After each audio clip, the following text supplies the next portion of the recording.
be very cautious now because there is a big game of AI now to control you, and it all depends on how you channelize your resources and how you do it. And I think in that, the Prime Minister and his team of ministers, especially the Foreign Affairs Minister and the Prime Minister as well as the Home Minister, they are doing the things in the right direction. The recent AI summit in France is a clear-cut pointer to that. There was a lot of internal permutation combinations to develop groups and subgroups, but did it actually happen according to the whims and fancies of United States of America, or for that matter, according to the whims and fancies of European Union, or for that matter, UK? No. If we have to look into the outcome of the AI summit in France, a significant pointer of that was the legitimacy given to country like Bharat, as well as Southeast Asia and other countries of East Asia. Yes. So I was going to talk about this AI summit in France, but as a sense that has created a divide in countries. Like 56 countries, including India, they signed a pact on inclusive AI, but on the other hand, US and UK, they refrained from signing that. So why do you think there's a divide? There's of course a divide on trade, there's a divide on defense policies, but now we see a divide on AI as well. So what is the reason for this divide, and how can we overcome this divide to have an inclusive AI for all? See, when it is a cutthroat competition and when there is a catch-22 kind of a situation, what do countries do in this international chessboard of power play? Countries, those who had been assertive in the past, or countries which had dominated geopolitics at the global level, and who are seeing that gradually the ground below their feet is gradually sinking. Unke paas aur aadhar kya hai? Iske siva, to make a hue and cry and to, creating issues out of non-issues. Climate change के जितने सारे शिखर वार्ता हुआ है, वहां पे भी तो इस तरह का डिवाइड हमें देखने को मिला है. United States of America walked out of the climate change conferences, Britain had its own whims and fancies in relation to carbon reduction. So was Europe. तो इस तरह की चीजें तो होगा. Because 19th century, 20th century was something which was their era of domination. Now they are seeing that the countries which were colonies for 300 years, 400 years, countries of the African Union, countries of Southeast Asia, countries of East Asia, they are reasserting themselves and they are coming together. आज जब हम लोग global level पे south south corporation के बारे में जब बात करते हैं, when we talk about south south cooperation, this south south cooperation, if you visualize the global map, it is a huge area in which the whole of Latin America comes, South America comes, Africa comes, Bharat comes, China comes, Russia comes, then Melanesia, Polynesia comes, Micronesia comes, Southeast Asia, East Asia comes. जब इतना बड़ा conglomerate है, in which almost around 175 countries are coming together, will there not be a fear psychosis for them? There will be a fear psychosis for them. We can only have some legitimate kind of a legitimate kind of like shabashi jo dete hai na peech pe ki okay, I'm with you, and at the most we can give them a handkerchief ताकि आप अपना आंसू पोंछ लो. आपकी era उस समय थी, आज हमारी है. ये कुदरत का नियम है. When you look into the ancient philosophy of Kal Chakra, of the Hindu philosophy, in Kal Chakra also, the clock doesn't go in one direction, or for that matter, someone will not go up, and someone will always be in the down. So this is based on that ancient philosophy which the West could not understand. They plundered us in the past, economically and financially with booty.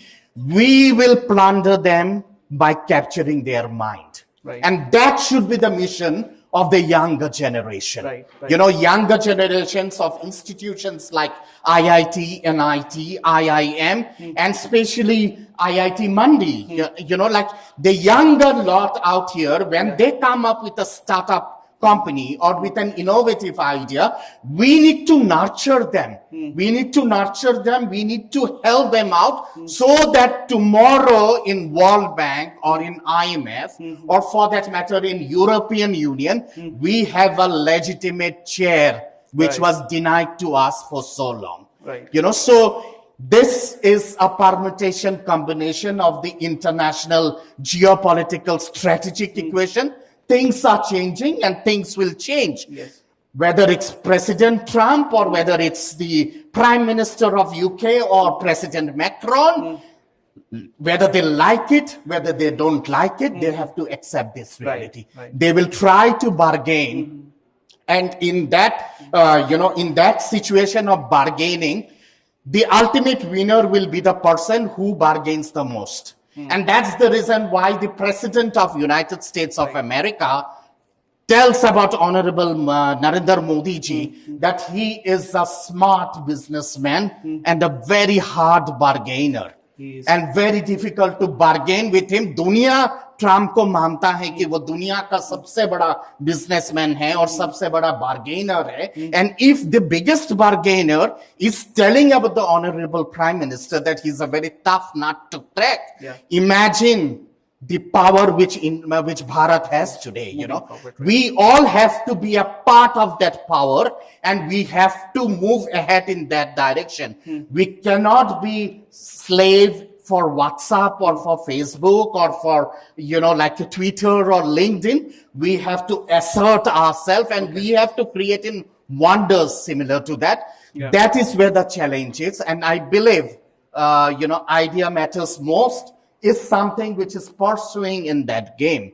More and more such type of startup companies, such type of startup association needs to come up. And I think the intellectual academic sphere in the intellectual institutions and intellectual universities like IIT, NIT and the university, this is where the plethora of knowledge is. और यहाँ से जिस तरह के आप लोग नया आविष्कार कर सकते हैं, नया ढांचा तैयार कर सकते हैं, वही जाके भारत को उन्नत, आत्मनिर्भर और विकसित बनाएगा. मैं अक्सर ये कहता हूं कि if you really want to challenge the West, you have to be विकसित by mind, you have to be आत्मनिर्भर by mind, and you have to be unnat by mind, and that has to be reflected. Like I personally myself, I do not address this country as India because that smells of colonial enslavement. It is a name given by the colonial power. We have such a beautiful name for our country, Bharat. So we should address our country as Bharat and we should project everything which is Bharatiya. I don't wear any Western attire. I always wear Indian attire and on top of that handloom attire. Because the day we have that mindset, this colonial DNA which was injected into our mind for 300 years of colonial enslavement, that itself will get washed out. And when we do that, कितने सारे AI आएंगे, कितने सारी चीजें आएंगे, भारत हमेशा ही उत्तम और उन्नत रहेगा. Just one small example I'll give. Ajanta Ellora, Konark, or for that matter, the Kailash temple or Mount Abu, which are around, 2,500 to 3,000 years old. Imagine the structure there. Kailash temple, if you go in Maharashtra, it was cut out of a single mountain block, and that also from top to bottom. Top was the sphere, and then the foundation of the temple. How could the ancient, architect of our country do that? They must have been a very superior technology which was existing then, and which was indigenous. Because of onslaught of so many hundreds of years, that technology has died down. पर भारत में अगर वो चीज था, भारत में दोबारा भी ये चीज हो सकता है. So right now we're talking about indigenization, but I think it was already occurring in the past also. So with that, sir, I would like to end this talk. Thank you very much, sir. Thank you. Thank you. It was a pleasure having with you here.